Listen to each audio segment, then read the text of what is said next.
Bonjour amis internautes, bienvenue dans votre espace CLMT. Merci beaucoup pour vos nombreuses marques d'empathie concernant notre défunt collègue. Allah yarhamou, inna lillahi wa inna ilayhi raji'un. Donc le sujet de cette semaine est le rachitisme et nous allons donc répondre à vos questions. La première étant, est-ce qu'une personne adulte peut avoir le rachitisme? Il faut savoir que le rachitisme est une maladie du jeune enfant. Elle se manifeste cliniquement par un retard de croissance et aussi une déformation des os. Alors, le rachitisme peut être dû à un manque de vitamine D, à un manque de calcium ou les deux à la fois. Elle peut être donc de cause héréditaire aussi génétique, comme elle peut être aussi, comme le rachitisme peut être aussi de cause iatrogène, c'est-à-dire suite à un traitement médicamenteux. Chez l'adulte, on parle plutôt d'ostéomalacie. C'est la maladie des os mous due à un défaut de minéralisation de l'os, de calcium et de phosphate. Pour la deuxième question, vous voulez savoir si votre fille, votre petite fille donc de 4 ans a le rachitisme. Si votre fille est suivie par un médecin, que ce soit un médecin généraliste ou un pédiatre, il faut savoir que le rachitisme est une maladie qui ne passe pas inaperçue de par sa clinique qui est parlante, en plus du bilan biologique. Donc à cet âge, en plus des signes cliniques que peut avoir le nourrisson, à cet âge, donc à 4 ans, le rachitisme peut se manifester par une déformation des os à titre de génu varum, ce qu'on appelle communément les jambes arquées.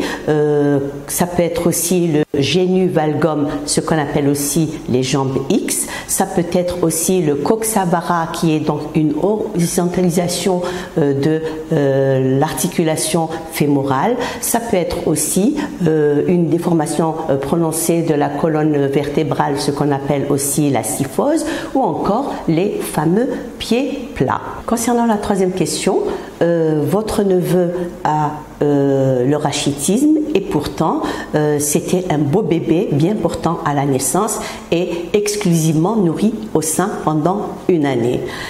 Effectivement, l'une des causes principales du rachitisme est la carence en vitamine D qui peut déjà commencer pendant la grossesse si la femme enceinte n'est pas donc supplémentée en vitamine D en cas de carence.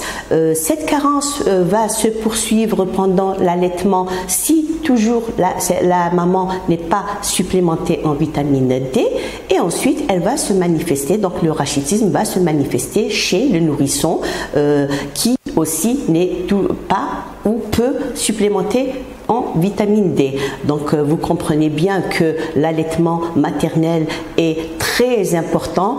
Ces vertus ne sont plus à démontrer, ne serait-ce que déjà pour la couverture en anticorps maternels du bébé jusqu'à l'âge de 9 mois. Mais si la maman présente une carence en vitamine D, il faudrait la supplémenter déjà en amont, c'est-à-dire déjà au moment de la grossesse. Pour la quatrième et dernière question, est-ce que le rachitisme est une maladie héréditaire? Il faut savoir que le rachitisme peut être dû principalement à un manque donc de vitamine D, et dans ce cas-là, la supplémentation en vitamine D va donc donner de bons résultats. C'est donc le traitement du rachitisme carentiel. Si maintenant la carence est hypocalcémique, c'est donc un rachitisme qui est vitamine D dépendant. C'est un rachitisme de cause génétique, grosso modo. Donc, il est dû à un défaut, une anomalie du gène responsable de la synthèse de la vitamine D. De ce fait, l'absorption intestinale en calcium et phosphate ne se fera pas ou peu. Voilà, chers amis internautes. nous arrivons à la fin de notre rubrique CLMT. Continuez à nous suivre via les réseaux sociaux. Continuez à poser toutes vos questions, vos suggestions à travers vos commentaires. En attendant, protégez-vous, sortez couverts, mais aussi protégez les autres. À bientôt.